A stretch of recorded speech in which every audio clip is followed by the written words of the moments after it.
लोकसभेच्या तारखा जाहीर झाल्या आहेत. महाआघाडी आणि महायुतींमध्ये आता नवनवीन समीकरणं आपल्याला पाहायला मिळत आहे. आज मनसे अध्यक्ष राज ठाकरे हे दिल्ली वारीला गेले आहेत. तिथे चंद्रशेखर बावनकुळे तसेच उपमुख्यमंत्री देवेंद्र फडणवीस हे देखील आहेत.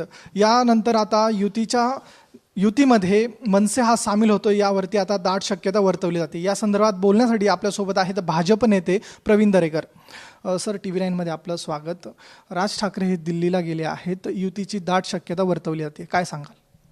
नाही, मला वाटतं अशा प्रकारचे संकेत आमचे राज्याचे नेते उपमुख्यमंत्री देवेंद्र फडणवीस साहेबांनी काही दिवसापूर्वी दिले होते की राज ठाकरे साहेबांनी व्यापक भूमिका घेतली, हिंदुत्वाची भूमिका त्यांनी घेतली. तशा प्रकारच्या गोष्टी सुरू आहेत. आमच्या विचारधारा मिळत्या जुळत्या आहेत, आमचे सूर जुळण्यासारखी परिस्थिती आहे.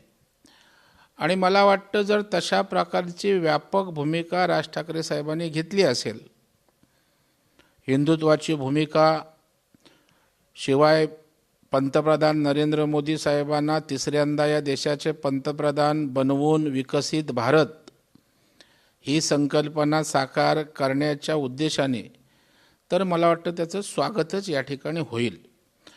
कारण आपण बघताय की देशातील सगळे पक्ष किंवा सगळ्या पक्षाचे महत्त्वाचे नेते आज जाती धर्माच्या पलीकडे जाऊन, पक्षाच्या पलीकडे जाऊन देशात पंतप्रधान नरेंद्र मोदी साहेबांसारखं नेतृत्व हवंय, जे त्या ठिकाणी देशाचा स्वाभिमान जपतानाच विकसित भारताची संकल्पना घेऊन आज समोर आलेले आहेत. आणि आंतरराष्ट्रीय स्तरावर सुद्धा आपल्या देशाचं नाव उंचावलं आहे. आणि त्याच्यामुळे ही सगळी मंडळी भाजपमध्ये येते. भाजप ही मोठ्या मनानं स्वीकारते, कारण शेवटी देश महत्त्वाचा आहे. राष्ट्र सर्वतोपरी मानणारा आमचा पक्ष आहे. आणि म्हणून असे जे पक्ष, जे नेते व्यापक उद्देशानं विकसित भारतासाठी, देशहितासाठी एकत्र येतील, मोदी साहेबांना समर्थन देतील, त्यांचं निश्चितच स्वागत राहील. राज ठाकरे साहेबांनी पण अनेकदा हिंदुत्वाची कणखर भूमिका घेतली, त्या दृष्टीनं त्यांनी कारवाईसुद्धा त्या ठिकाणी केलेली आहे. आणि त्याच्यामुळे निश्चितच त्यांच्या हिंदुत्वाच्या भूमिकेनं आम्हाला त्या ठिकाणी साथ मिळणार आहे. आणि त्यांच्या येण्यानं आणखी मजबूतीनं महाराष्ट्रातनं पंतप्रधान नरेंद्र मोदी यांच्या पंतप्रधान पदासाठी जास्तीचे खासदार दिल्लीत जाऊ शकतील. नक्कीच आज राज ठाकरे गेले आहेत. ही दुसऱ्यांदा दिल्लीवारी झालेली आहे. सर्व प्रमुख नेते भाजपचे मुंबईमध्ये आहेत. आज युतीला अंतिम स्वरूप येईल का मनसे? नाही, भारतीय जनता पार्टीचा अंतिम निर्णय हा दिल्लीचे आमचे सर्वोच्च नेते, संसदीय मंडळच त्या ठिकाणी घेत असतं. राज्यामध्ये आमचे नेते देवेंद्र फडणवीस साहेब आणि प्रदेशाध्यक्ष बावनकुळे साहेब यांच्याशी समन्वय साधून चर्चा करून त्या ठिकाणी अमितभाई शहा साहेब, JP नड्डा साहेब, माननीय प्रधानमंत्र्यांच्या मार्गदर्शनाखाली संसदीय मंडळ अंतिम निर्णय घेत असतं. आणि त्याच्यामुळे जो काही अंतिम निर्णय होईल, जागांच्या बाबतीत असेल, चिन्हांच्या बाबतीत असेल, उमेदवारांच्या बाबतीत, तो स्वाभाविकपणे दिल्लीतच आमच्या शीर्षस्थ नेत्यांच्या उपस्थितीत होऊ शकतो. तर ही दक्षिण मुंबईची जी जागा आहे ती मनसेला सोडणार असल्याच्या चर्चा आहेत. नाही, त्या चर्चा मी ऐकतोय, परंतु अशा पर्टिक्युलर जागेच्या संदर्भात काही चर्चा झाल्याचं मला ऐकिवत नाही. परंतु जर त्या ठिकाणी महाराष्ट्र नवनिर्माण सेनेला बरोबर घ्यायचं असेल तर जागा देत असताना अर्थात बाळा नांदगावकरांनी या ठिकाणी निवडणूक लढवलेली आहे आणि त्यांचा त्या सकारात्मक त्या दृष्टीनं विचार होऊ शकतो, नाही असं आपल्याला म्हणता येणार नाही. काल इंडिया आघाडीची शिवतीर्थावरती सभा झालेली आहे. सर्वच पक्षांचा सूर असा होता, मोदी आता पुन्हा येणार नाही, त्यांना एक तगडं आव्हान उभं राहिलं असं त्यांचं म्हणणं आहे. मोदी आता पुन्हा येणार नाहीत, मग तुम्ही देशातनं सगळे जनतेनं फेकून दिलेले नेते इथे त्या ठिकाणी ओरडायला कशासाठी आला होतात? मोदी साहेबांची भीती सर्व विरोधी पक्षांनी घेतली म्हणून एकत्रित झालेत.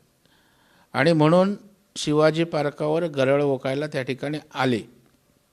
परंतु आपण बघाल कुठल्याही प्रकारचा दम किंवा कुठल्याही प्रकारचा मेसेज जाईल अशा प्रकारचं वक्तव्य एकाही नेत्याचं त्या ठिकाणी झालं नाही.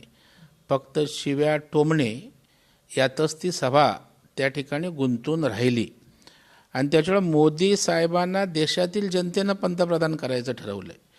त्याच्यामुळे प्रत्येक खासदार हा मोदी साहेबांना पंतप्रधान करण्यासाठी निवडून दिला जाणार आहे. त्याच्यामुळे अशा नेत्यांच्या कोल्हेकुईला जनता त्या ठिकाणी भीक घालणार नाही. आणि कालची सभा आपण बघाल पूर्णपणे अपयशी फेल्युअर अशी सभा ती ठरली. आणि महाराष्ट्रातल्या नेत्यांचं तर काय अस्तित्व त्या सभेत होतं दिसून आलं. ना काँग्रेसचा नेता कोण प्रदेशाध्यक्ष सहित काही मोठं वक्तव्य केलं, भाषण केलं, काही विचार दिला. आणि उद्धव ठाकरे ज्या बाळासाहेबांनी शिवाजी पार्क गाजवलं त्यांना 5 मिनिटाच्या वर बोलायला दिलं नाही. त्याच्यावरून त्यांची किंमत त्यांनी दाखवून दिली. आणि एकंदरीत पूर्ण सभेचा फियास्को झाला. जे एकत्रित सभा चांगली घेऊ शकत नाहीत, चांगलं त्या ठिकाणी भाषण करून जनतेला आकर्षित करू शकत नाहीत, ते काय मोदी साहेबांसमोर टिकणार. मोदी उत्तुंग व्यक्तिमत्व आहे. आज तरी त्यांच्या आसपास पोचेल असं नेतृत्व दुर्दैवानं नाही. त्याच्यामुळे यांची भाषणं, यांची वक्तव्य कोल्हेकुईपुरती मर्यादित राहतील. धन्यवाद प्रवीण दरेकरजी आमच्यासोबत बातचीत केल्याबद्दल. आपल्यासोबत होते प्रवीण दरेकर. त्यांनी सांगितलेलं आहे राज ठाकरे यांची भूमिका हिंदुत्वाची आहे, त्यामुळे आले तर त्यांचं स्वागतच असणार आहे. कॅमेरा पर्सन मोहन दुबेसह मी ऋतिक गणकवार, TV9 मराठी, मुंबई.